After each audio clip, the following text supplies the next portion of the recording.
Let's take it right to the floor show, and a guy who's seen and participated, I would imagine, in some way or another in just about every hot IPO over the years. New York Stock Exchange trader Teddy Weisberg of Seaport Securities.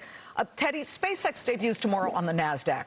We'll be there. We'll capture the festivities and all the excitement. But how does a salty dog, longtime trader like yourself approach what has to be the most anticipated public offering since maybe Facebook, Aramco, or ever?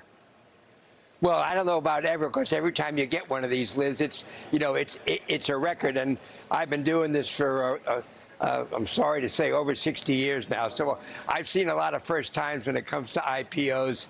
I mean, some of them work right away, some of them do not. I mean, even Facebook, which is now 10 years behind us, I think was priced at 42. Maybe it traded a little higher. It was way oversubscribed, and 6 months after the IPO, the stock was trading at $20 a share. Now, it has since done quite well. So yeah. I really don't know about tomorrow. We're at Seaport. We are not in the deal. We're very interested bystanders. There's clearly been a lot of interest from our client base, and perhaps we'll be doing some stock on after it starts trading. But for the moment, we're happy to stay on the sidelines and let the dust settle and see where we are in a couple of months. Well, the dust is swirling at the moment. We've got like the dust bowls and wind whip tails all over the place. You look at space stocks, for example, and all you have to do is look at Virgin Galactic at the very top here. It is jumping 25.25%. Firefly, Intuitive Machines, TEMA, AST Space Mobile. The list goes on. This is real excitement, but can every single one of these be a good investment, Teddy? Well, perhaps at the moment it looks that way, but I would guess over an intermediate to longer term, probably that is not the case. But right now, the juices are flowing pretty hard, Liz, and, everybody wants in on the game. And so if they can't get SpaceX, they're going to buy a proxy, and that's why those stocks are doing so well. It's the right space at the moment. Will it last? Your guess is as good as mine. My sense is probably a little overhyped and a little overbought at the moment. But, of course, time will tell.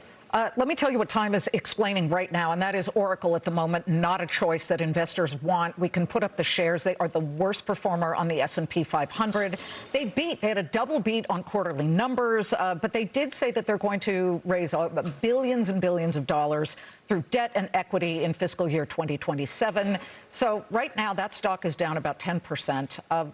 When you look at that and you compare it to everything else that's going on, these are day-to-day trades. 1 minute they're spiking and the next they're dumping out. Which is the real story? Well, I think the real story is that in these markets, Liz, with all this dramatic volatility, even the liars are having trouble making money. But when you look at Oracle, quite frankly, I think that sell-off, that's a great company.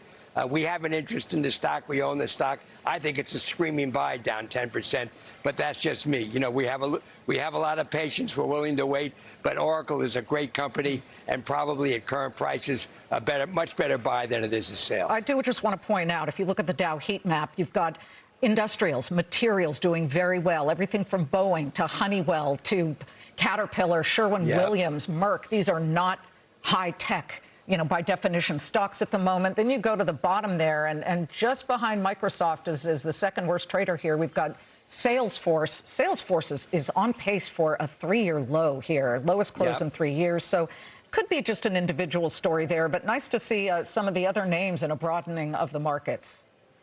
No, and I agree, and I think this actually is a very positive sign for the overall market.